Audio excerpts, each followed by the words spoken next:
5 surprising facts about Somali culture you probably didn't know. Welcome back to Somalia, the Horn of Beauty.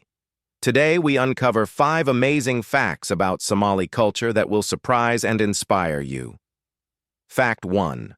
Oral poetry is a national treasure. Somalia is known as a nation of poets.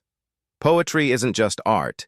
It's used to resolve conflicts, pass wisdom, and even flirt. Poetry flows in Somali blood.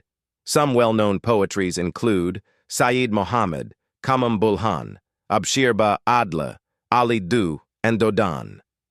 Fact 2. Camel wealth. In Somali culture, camels are more than animals.